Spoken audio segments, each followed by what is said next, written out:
Just think.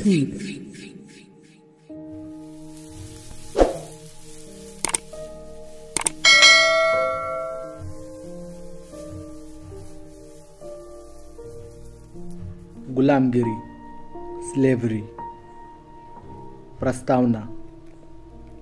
सैकड़ों साल से आज तक शूद्रातिशूद्र अछूत समाज जब इस देश में ब्राह्मणों की सत्ता कायम हुई तब से लगातार जुल्म और शोषण से शिकार है। ये लोग हर तरह की यातनाओं और कठिनाइयों में अपने दिन गुजार रहे हैं। इसलिए इन लोगों को इन बातों की ओर ध्यान देना चाहिए और गंभीरता से सोचना चाहिए। ये लोग अपने आप को ब्राह्मण पंडा पुरोहितों की जुल्म ज़्यादतियों से कैसे मुक्त कर सकते हैं, यही आज हमारे लिए सबसे महत्वपूर्ण सवाल है। यही इस ग्रंथ का उद्देश्य है। यह कहा जाता है कि इस देश में ब्राह्मण पुरोहितों की सत्ता कायम हुए लगभग 3000 साल से भी ज़्यादा समय बीत गया होगा। वे लोग परदेश से यहाँ आए। उन्होंने इस देश के मूल निवासियों को बर्बर हमले करके इन लोगों को अपने घर बार से, ज़मीन जायदाद से वंचित करके अपना गुलाम दास बना लिया।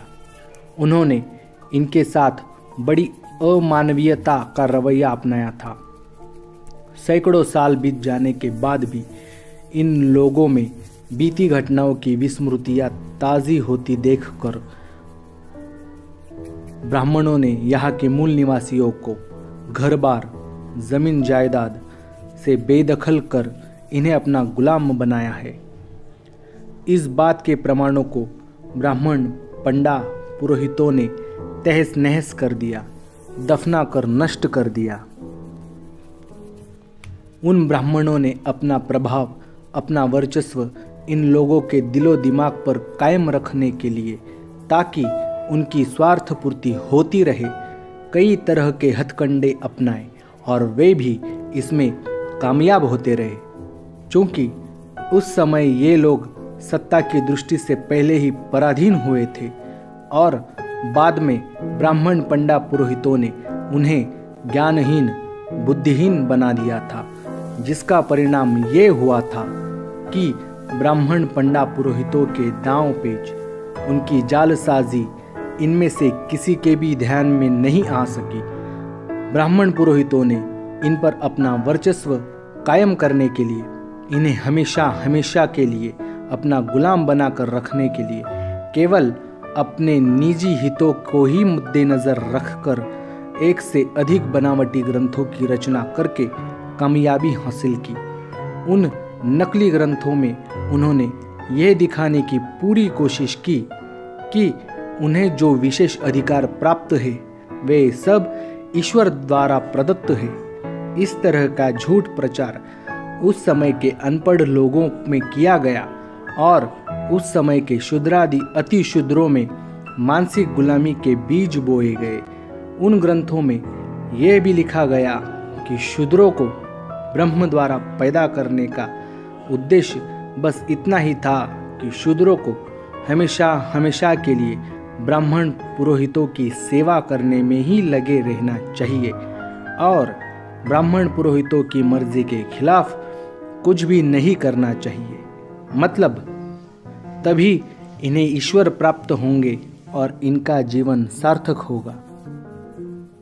लेकिन अब इन ग्रंथों के बारे में कोई मामूली ढंग से भी सोच कि यह बात कहाँ तक सही है, क्या वे सचमुच ईश्वर द्वारा प्रदत्त है, तो उन्हें इसकी सच्चाई तुरंत समझ में आएगी।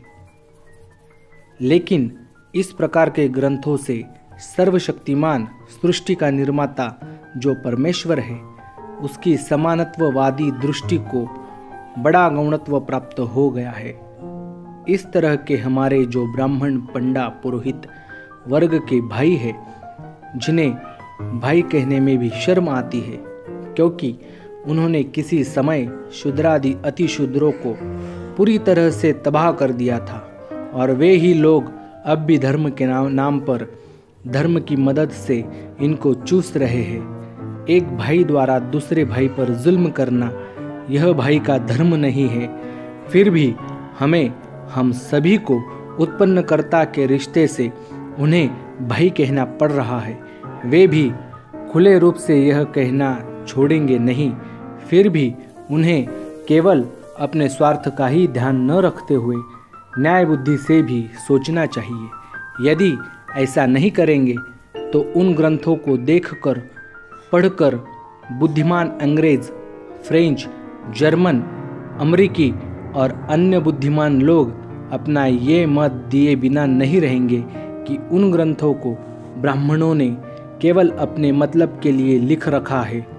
उन ग्रंथों को हर तरह से ब्राह्मण पुरोहितों का महत्व बताया गया है। ब्राह्मण पुरोहितों का शूद्रादि अति शूद्रों के दिलो दिमाग पर हमेशा हमेशा के लिए वर्चस्व बना रहे, इसलिए उन्हें ईश्वर से भी श्रेष्ठ समझा गया है।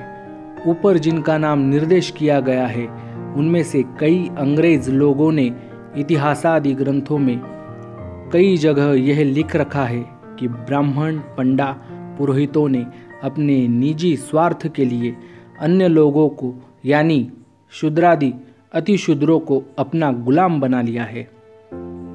उन ग्रंथों द्वारा ब्राह्मण पुरोहितों ने ईश्वर के वैभव को कितनी निम्न स्थिति में ला रखा है, ये सही में बड़ा शोचनीय है। जिस ईश्वर ने शूद्रादि अति शूद्रों को और अन्य लोगों को अपने द्वारा निर्मित इस सृष्टि को, सभी वस्तुओं को समान रूप से उपभोग करने की पूरी आज़ादी दी है, उस ईश्वर के नाम पर ब्राह्मण पंडा पुरोहितों एकदम झूठ मूठ ग्रंथों की रचना करके उन ग्रंथों में सभी के मानवीय हक को नाकारते हुए स्वयं मालिक हो गए। Thanks for watching video. Subscribe your own YouTube channel, Just Think, and press the bell icon for notifications.